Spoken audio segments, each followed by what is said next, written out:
처음 교회에 나와 은혜를 받고 이제 하나님의 말씀을 읽으려고 하는 성도님들이 계십니다. 처음 성경을 읽으시려고 하시는 분들에게 저는 구약은 그냥 시작하는 창세기부터 읽지만 신약 성경은 시작하는 마태복음이 아니라 누가복음부터 읽으시라, 이렇게 저는 권면해 드립니다. 그 이유는 우리가 아는 대로 마태복음 1장 1절 보면 아브라함과 다윗의 자손 예수 그리스도의 계보라, 그렇게 시작하면서 어려운 족보의 이야기가 나오기 시작하는 것입니다. 처음 성경을 읽는데 전혀 모르는 족보 이야기가 쭉 나오게 되면 하나님의 말씀을 읽는 것보다 부담을 느껴서 성경을 오히려 덮기 때문에 그렇게 읽지 말고 다른 복음서부터 읽으시라, 이렇게 권한다라는 것입니다.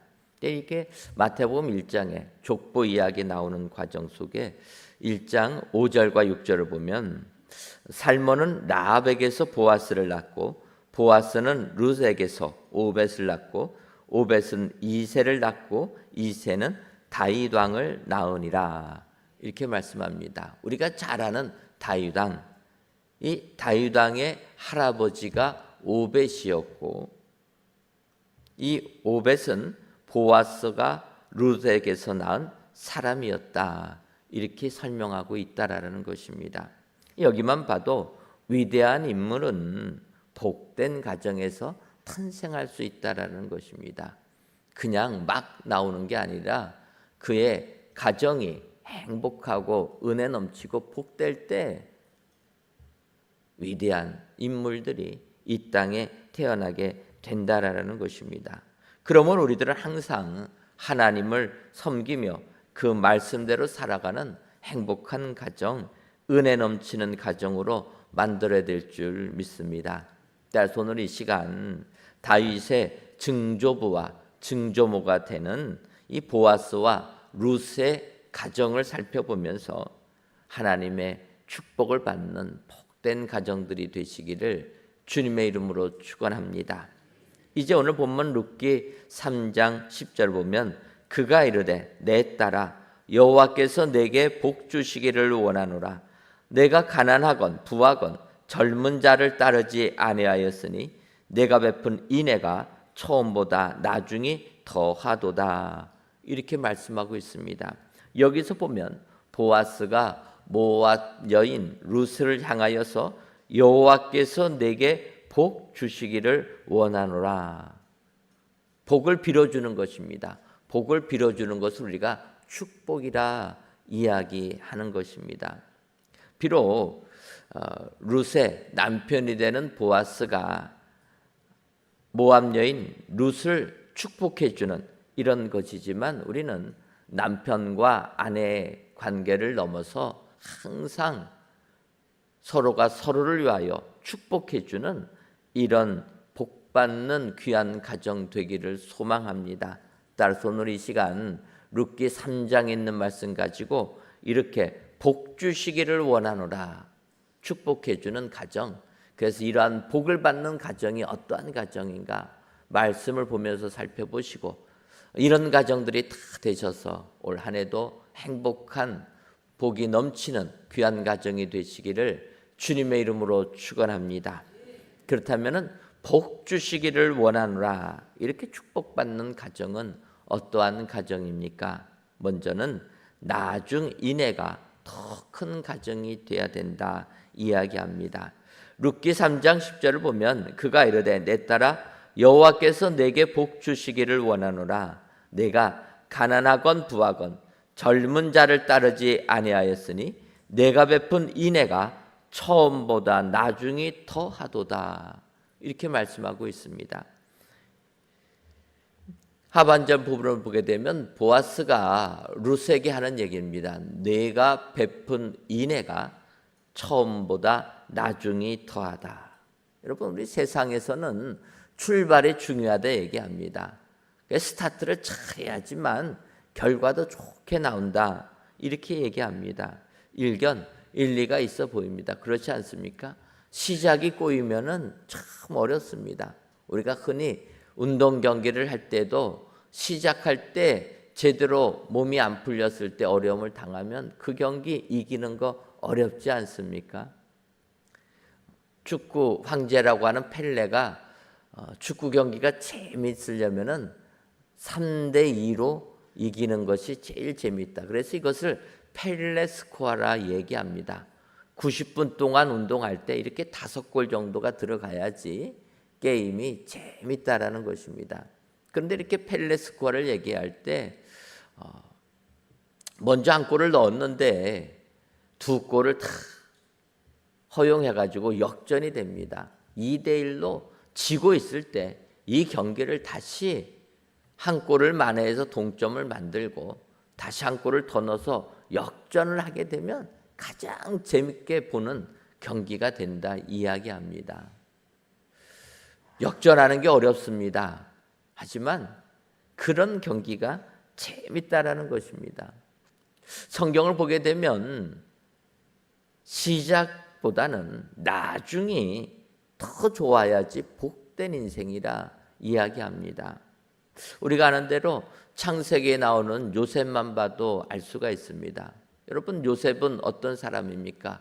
그의 아버지 야곱이 사랑하는 아내 라헬을 통하여서 낳은 첫째 아들이 요셉입니다. 그래서 다른 형제들은 그냥 옷 입는데 요셉만 비단 옷을 입히면서 아버지의 사랑을 톡 차지한 사람이 요셉이었습니다. 그런데 그런 요셉이 형제들의 시기를 받아서 졸지에 노예로 팔려가게 되었다라는 것입니다. 애굽에서 노예의 삶을 살게 되는 것입니다. 더군다나 모함을 받아서 억울한 옥살이까지 하게 됩니다. 바꿔 말하면 그의 인생 출발은 아버지의 사랑을 받는 인생이었는데 17살부터는 그의 인생은 노예의 삶을 사는 비참한 인생으로 떨어지고 말았다라는 것입니다. 이렇게 노예의 삶을 사는 그런 복된 삶이라 이야기할 수가 없는데 창세기 39장 3절을 보면 그의 주인이 여호와께서 그와 함께 하심을 보며 또 여호와께서 그의 범사에 형통하게 하심을 보았더라. 성경은 이야기합니다. 여호와께서 그의 범사에 형통하게 하심을 보았더라. 요셉은 노예로 끌려와서 비참한 삶을 살고 있는 사람인데 성경은 하나님께서 그를 형통하게 해주셨다. 여러분, 형통하게 해주시려면 노예에서 벗어나게 해주시는 게 형통함 아닙니까? 성경은 노예로 끌려왔지만 그래서 노예의 삶을 살고 있지만 하나님이 함께 하셔서 형통케 해주셨다. 결국은 요셉은 어떻게 됩니까? 30살이라는 나이에 애굽의 총리가 되었다라는 것입니다. 어찌 보면 요셉의 삶은 인생 역전의 대명사로 정말 입시적인 사람이라 이렇게 이야기할 수 있습니다. 여러분, 이것은 바로 성경은 처음보다 나중이 더 중요하다. 인생 과정 속에서 노예라는 비참한 삶을 살고 있어도 나중에 생명을 구원하는 애굽의 총리가 되어서 모든 식구들 구원해주는 이런 것이 축복이라 이야기하는 것입니다. 그래서 우리가 항상 욥기 8장 7절에 내 시작은 미약하였으나 내 나중은 심히 창대하리라. 이 말씀을 사모하는 것 아닙니까? 우리는 나중이 더 잘 되는 것이 복된 가정이 되는 줄 믿습니다. 오늘 본문이 보아스와 루스의 가정을 보게 되면 보아스가 바로 루스에게 이렇게 표현했다라는 것입니다. 내가 베푼 인애가 처음보다 나중이 더하도다. 여러분, 우리가 아는 대로 이제 룻기를 보면 룻기 1장에 엘리멜렉이라는 사람이 등장하게 됩니다. 그는 유다 베들레헴에서 사는 사람인데 이 베들레헴에 흉년이 들어서 먹고 살 길이 없습니다. 그리하여서 이방 나라지만 모압 땅으로 이민을 가는 것입니다. 거기서 엘리멜렉이 그의 아내 나오미와 두 아들 말론과 기련을 데리고 이 모압 땅에 정착을 하게 됩니다. 그런데 정착한 지 얼마 안 돼서 엘리멜렉은 죽었고 이 두 아들들은 모압 땅에 살다 보니까 모압 여인들과 결혼을 하게 되었습니다. 그런데 결혼한 지 10년 만에 이 아들들도 다 죽게 되었다 이야기합니다. 졸지에 여성들만 나오미와 오르바와 룻 이 여성들만 남은 가정이 된 것입니다. 그러니 그곳에서 사는 삶이 얼마나 힘들겠습니까? 설상가상으로 모압 땅에 흉년이 들게 됩니다. 먹고 살 길이 없습니다. 이때 나오미, 엘리멜렉의 아내 되는 나오미가 결단합니다. 여기서는 살 수 없으니 내가 살았던 고향 베들레헴으로 돌아가야 되겠다. 또 베들레헴 땅에는 하나님께서 은혜를 주셔서 양식이 있다라는 소문을 듣게 되었습니다. 결단하고 돌아갑니다. 돌아갈 때 두 명의 며느리에게 얘기하는 것입니다. 나는 이제 도저히 모압 땅에 살 수가 없어서 고향 땅 베들레헴으로 돌아가니 너희들은 모압 사람들이니까 모압 땅에 남으라 이야기합니다. 더군다나 너희들은 젊은 여성들이니 새롭게 가정을 꾸리고 새 출발을 해라. 나만 내 고향으로 돌아가면 되겠다 이야기합니다. 그때 우리가 아는 대로 어떡합니까? 룻이 안 떠나는 것입니다. 오르바는 돌아갔지만 룻은 끝까지 시어머니와 동행해서 베들레헴 모압 여인 룻에게는 이방 땅인데 그 낯선 곳에 같이 따라오게 되는 것입니다. 왜 그렇습니까? 룻이 보기에는 이 나오미 자기의 시어머니 연세도 있고 이제 누가 봉양해 주지 않으면 살 수 없는 사람이라는 것입니다. 그런데 내가 나의 행복 찾겠다고 어머니 버리는 거 이것은 아니다. 그래서 룻은 결단하고 나오미와 함께 낯선 나라 유다 땅으로 돌아오게 되었다라는 것입니다. 보아스는 이런 룻을 향하여서 그녀의 처음 인애라 이야기하는 것입니다. 너가 사랑을 많이 베풀어 준 사람이라. 불쌍히 여기고 나오미 곁을 떠나지 아니하고 그를 봉양해 주는 이런 룻, 참 너는 사랑이 넘치는 사람이라 이야기합니다. 그런데 그런 룻이 이제 보아스를 선택했다 이야기하는 것입니다. 이것은 너의 나중 사랑, 나중 인애가 더 컸다라는 것입니다. 왜 그렇습니까?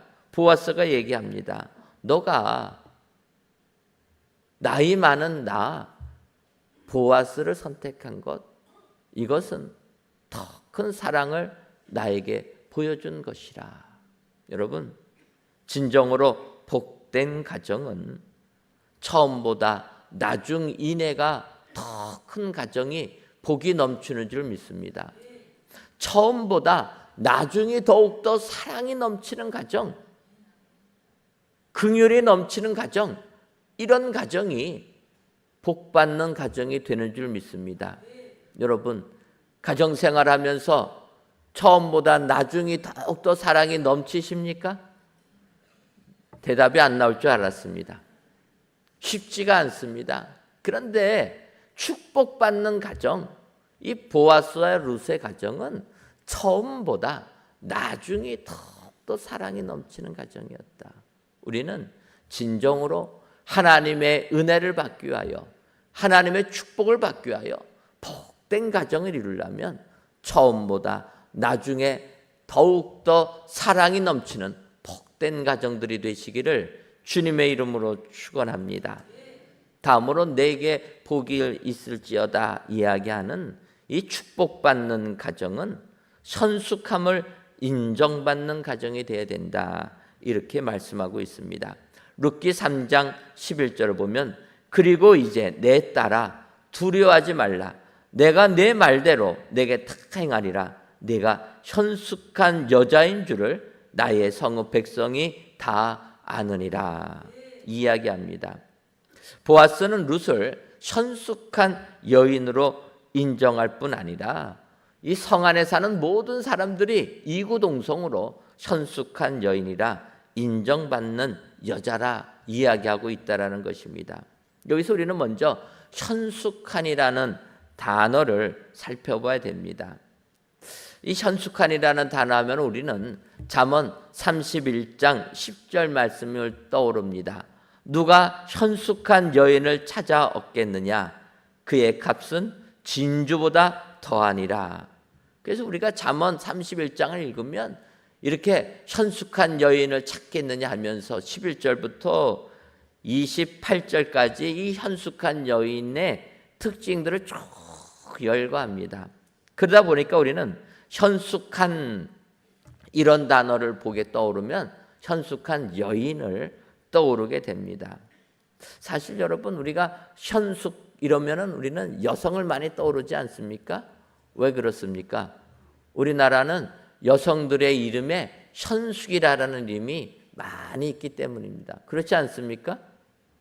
기억이 안 나십니까? 현숙이라는 가수도 있습니다. 현숙이라는 이름 하면 여성 이름으로 많이 쓰이니까 여성적인 의미를 느낀다라는 거예요.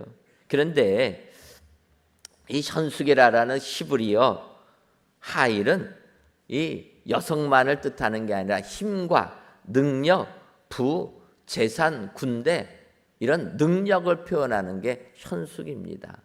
그것을 여성에게 사용하게 되면은 덕망이 있다, 훌륭하다, 선하다 이렇게 바뀌는 게 현숙의 의미입니다. 그렇지만 근본적으로 이 남녀의 구별은 없는 훌륭한 사람을 이야기할 때 현숙하다 얘기하는 것입니다. 바로 보아스는 룻을 향하여서 당신은 훌륭한 여인이다 이야기하는 것입니다. 왜 그렇습니까? 이 모압 여인 룻은 모압 사람이었지만 나오미에게 고백합니다. 그 모압 땅에서 어머니의 백성이 나의 백성이 되고 어머니의 하나님이 나의 하나님이 되시리니 어머니께서 죽으시는 곳에서 나도 죽어 거기 묻힐 것이라. 얼마나 훌륭한 여인입니까? 자기 살겠다고 시어머니 연세 드신 분 버리는 사람이 아니라 어머니께서 죽으시는 곳에서 나도 죽을 것이다. 어머니가 믿는 하나님이 나의 하나님이다. 하나님까지 믿는 그런 사람이 되었다라는 것입니다. 효부일 뿐만 아니라 하나님을 나의 하나님으로 믿은 믿음의 사람이었다. 그래서 그 여인을 현숙한 여인, 훌륭한 여인이라 보아스가 벌써 소문을 듣고 이야기하는 것입니다. 소문난 사람입니다. 여기서 보아스가 이렇게 룻을 훌륭한 사람이라 이야기하는 것은 그녀는 이방 여인임에도 불구하고 하나님을 믿는 사람이었다라는 것입니다. 하나님의 믿는 사람은 하나님의 말씀을 믿는 사람이고 그 하나님의 말씀인 이 고엘의 의무를 지키는 사람을 의미하고 있다라는 것입니다. 여러분, 오늘 룻기를 보게 되면 기업 모르는 자 이런 표현이 있습니다. 기업을 다시 물러주는 사람이라 이런 얘기합니다. 이것은 이스라엘 나라에 있는 고엘 제도를 이야기하는 것입니다. 이 고엘 제도라는 게 어떤 것인가? 먼저는 가난한 사람이 혈족입니다. 친척이 가난해서 살 수가 없어가지고 땅을 파는 경우가 있습니다. 그렇게 땅을 팔게 되면 그의 친족이 이 가난한 사람이 어쩔 수 없어서 판 땅 사줘야 된다라는 거예요. 그래야지만 나중에 이 가난한 사람이 회복될 수 있는 것 아닙니까? 하나님께서는 그래서 이스라엘 나라 모두가 같이 잘 살게 구하여서 어떤 사람이 먹고 살 게 없어서 땅 팔면 친척들이 사주라라는 것입니다. 이게 고엘 제도입니다. 기업 모르는 것입니다. 또 어떤 것입니까? 친척 중에 누가 어려운 일을 당해서 피해를 받게 되면 그것을 갚아주는 것, 원수를 갚아주는 것, 이것도 해야 된다라는 것입니다. 고엘 제도가 이런 것입니다. 또 어떤 것입니까? 고엘 제도란 뭐냐? 친족의 미망인이 결혼하여서 대를 이어주는 것.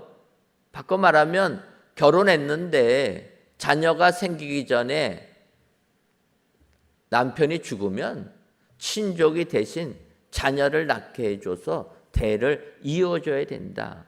이것이 이 고엘 제도라는 것입니다. 근데 이 고엘 제도는 모세 율법이 정해지기 이전에부터 나오는 것입니다. 우리가 아는 대로 창세기를 보게 되면 야곱의 12아들이 있습니다. 그 12아들 중에 유다라는 사람이 있습니다. 예수님이 탄생하게 되는 그 유다입니다. 근데 그 유다에게는 아들 3명이 있었습니다. 엘과 오난과 셀라가 있었습니다. 그런데 이 장남되는 엘이 여호와 보시기에 악함으로 하나님께서 그를 죽이셨습니다. 그러다 보니까 결혼은 했는데 엘의 자손이 없었습니다. 그래서 창세기 38장 8절을 보면 유다가 둘째인 오난에게 이르되 내 형수에게로 들어가서 남편의 아우된 본분을 행하여 내 형을 위하여 씨가 있게 하라. 유다가 이렇게 명하는 것입니다. 바꿔 말하면 이 아브라함 시대부터 이런 고엘 제도가 있었다라는 것입니다. 그래서 이제 신명기 25장 5절을 보면 형제들이 함께 사는데 그 중 하나가 죽고 아들이 없거든 그 죽은 자의 아내는 나가서 타인에게 시집가지 말 것이요 그의 남편의 형제가 그에게로 들어가서 그를 맞이하여 아내로 삼아 그의 남편의 형제된 의무를 그에게 다 행할 것이요. 이렇게 이야기했다라는 것입니다. 바꿔 말하면 하나님께서는 이런 고엘제를 통하여서 가문을 잇게 해주는 제도를 만들었다라는 것입니다.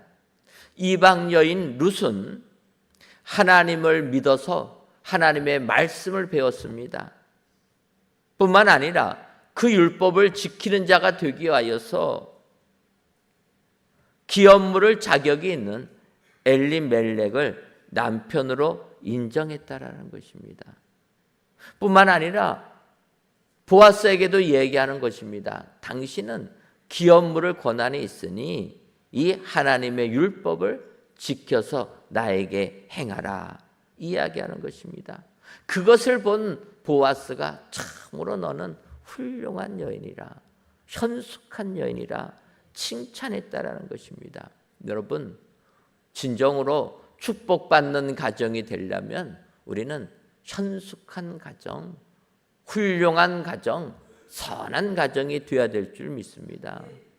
이 땅을 살면서 믿음 안에서 우리가 복된 가정이 될 때 진정 하나님이 주시는 축복이 우리의 가정 위에 임하게 될 줄 믿습니다. 마지막으로 이 축복받는 가정은 책임을 이행하는 가정이 되어야 됩니다. 룻기 3장 13절을 보면 이 밤에 여기서 머무르라. 아침에 그가 기업 물을 자의 책임을 네게 이행하려 하면 좋으니 그가 그 기업 물을 자의 책임을 행할 것이니라. 만일 그가 기업 물을 자의 책임을 네게 이행하기를 기뻐하지 아니하면 여호와께서 살아계심을 두고 맹세하노니 내가 기업 물을 자의 책임을 네게 이행하리라. 아침까지 누워있을지니라 하는지라. 여러분 보아스는 나에게 주어질 기업 물을 자의 책임을 다 하겠다 이야기하는 것입니다. 바꿔 말하면 축복받는 가정은 약속한 것은 지키는 이행하는 가정이 되어야 된다는 것입니다. 여러분 우리가 이 땅을 살면서 약속을 지키는 게 얼마나 어렵습니까? 약속해놓고 상황이 바뀌면 그 약속 어기는 거 전혀 꺼려하지 않습니다. 이야기합니다. 그때는 그때고 지금은 지금이라. 약속해놨는데 상황이 바뀌었다고 그 약속 헌시작같이 버리는 것 아닙니까? 성경은 이야기하는 것입니다. 복된 가정, 축복된 가정이 되려면 약속한 것이 있으면 그 약속은 지켜야 된다라는 것입니다. 우리가 아는 대로 여호수아가 약속의 땅 가나안에 입성하기 위해서 먼저 2명의 정탐꾼을 여리고성에 보내게 됩니다.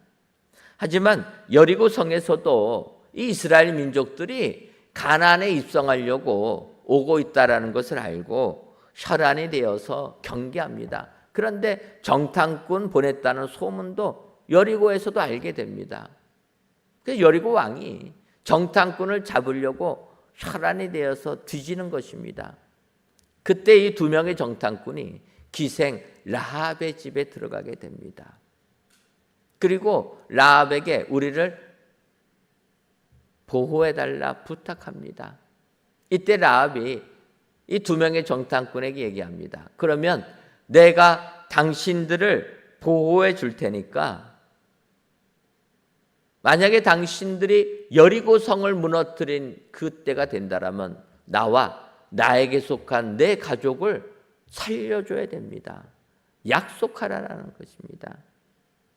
여호와서서 2장 18절을 보면 우리가 이 땅에 들어올 때 우리를 달아내린 창문에 이 붉은 줄을 메고 내 형제와 부모와 내 아버지의 가족을 다 내 집에 모으라 얘기해 주는 겁니다. 우리를 도망시켜준 붉은 밧줄을 너의 창문에 매달고 있으면 우리가 여리고성을 다 무너뜨릴 때 그 붉은 줄이 매달아 있는 집 안에 있는 사람들은 다 보호해 주겠다. 그 밖을 나가는 것은 우리가 보장 못 해주지만 그 안에 있는 자는 우리가 다 보호해 주겠다. 약속해 줍니다. 그리고 그들이 살아나서 여호수아에게 보고하는 겁니다. 그리고 여호수아와 이스라엘 백성이 여리고성을 무너뜨릴 때 여호수아가 2명의 정탐꾼에게 이렇게 얘기합니다. 그 기생의 집에 들어가서 너희가 그 여인에게 맹세한 대로 그와 그에게 속한 모든 것을 이끌어내라. 여러분, 여호수아와 2명의 정탐꾼들은 라합과 한 약속을 이행하는 사람이었다라는 것입니다. 약속을 어기는 것 쉽게 하지 않은 것입니다. 한 번 난 약속은 끝까지 지키는 사람이 되었다. 여러분, 우리가 한 말을 너무나 쉽게 어기게 됩니다. 지나가면서 하는 말 같아도 지키는 자에게 하늘의 축복이 임하게 될 줄 믿습니다. 최근 우리 교회 안에 셋째를 가진 가정들이 많이 있어서 얼마나 행복한지 모릅니다. 요즘 같은 시대 셋째 갖는 거 어렵지 않습니까? 근데 우리 교회 그 가정에 그런 셋째들을 가진 가정들이 있는 겁니다. 이 셋째를 가진 그 며느리를 보면서 그 시부모가 물어봤다라는 거, 어떻게 너는 이렇게 기특하게 요즘같이 다둥이 안 가지려고 하는데 기특하게 셋째를 가지려고 했느냐 질문하니까 그 며느리가 그랬다는 거예요. 결혼할 때 결혼 예배 하나님께 드릴 때 주례하시는 목사님이 결혼하면 자녀 몇 낳겠냐고 물어봤을 때 자기가 셋을 낳겠다고 했다라는 거예요. 그래서 그 약속 지키느라고 셋째를 가졌습니다. 그 말을 들으니까 제가 결혼식 때 질문했던 것이 떠올랐습니다. 저는 심각하게 이렇게 셋째까지 낳으라 생각 안 하고 요즘에 자녀들을 잘 안 낳으니까 자녀 낳으라 그런 의미로 물어봤습니다. 그런데 그 신부가 셋을 낳겠다고 해가지고 제가 깜짝 놀라고 기쁘면서도 충격을 받았거든요. 그런데 그 신부가 약속한 그대로 셋째를 가졌다. 앞으로 여러분 저의 주례를 받는 사람들은 긴장해야 됩니다. 무조건 물어봐서 약속한 것은 꼭 지키도록 제가 하도록 하겠습니다. 여러분, 약속을 이행하는 가정 하나님께서 복 주실 줄 믿습니다. 여러분, 셋째 가지면 걱정 근심 많이 있지 않습니까? 하나님께서 다 키워줄 줄 믿습니다. 약속한 것을 지키는 사람이 하늘의 복을 누리는 복된 가정이 되게 되는 줄 믿습니다. 이것은 다윗의 뒤를 이은 솔로몬이 왕되는 과정도 마찬가지 아닙니까? 여러분, 우리가 아는 대로 다윗 남편 있는 유부녀 밧세바를 범하여서 그 가정 파멸시키고 아내로 삼습니다. 밧세바라는 여인은 어찌 보면은 행복하게 우리아라는 남편하고 살았는데 다윗 때문에 그 행복 다 깨지고 가정은 파탄나고 자기는 사람들의 비난을 받는 조롱거리의 대상으로 전락하는 것이 밧세바였습니다. 근데 이 다윗과 밧세바의 사이에서 난 솔로몬 아들이 하나 있었습니다. 바꿔 말하면 밧세바에게는 이 솔로몬 이 아들이 그녀가 이 땅을 살아가는 유일한 희망이요 힘이었다라는 것입니다.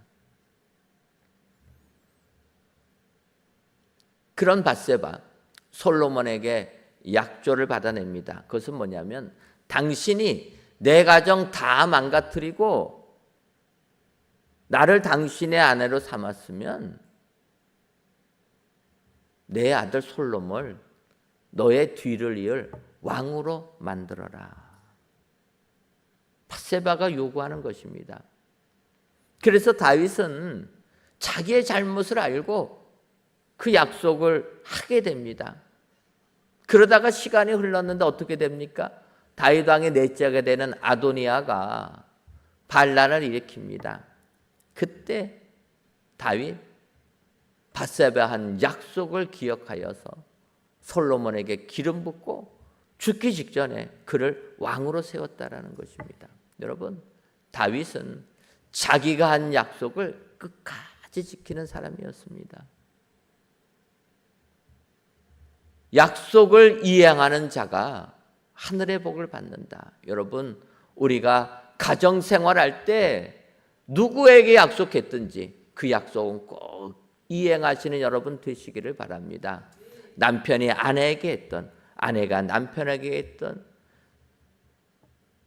부모가 자식에게 했던, 자식이 부모에게 했던, 축복받는 가정이 되려면 약속은 지키는 가정이 되어야 된다. 오늘도 약속을 이행하는 복된 가정들이 되셔서 하늘의 축복이 저와 여러분들 삶 가운데 넘쳐나시기를 주님의 이름으로 축원합니다.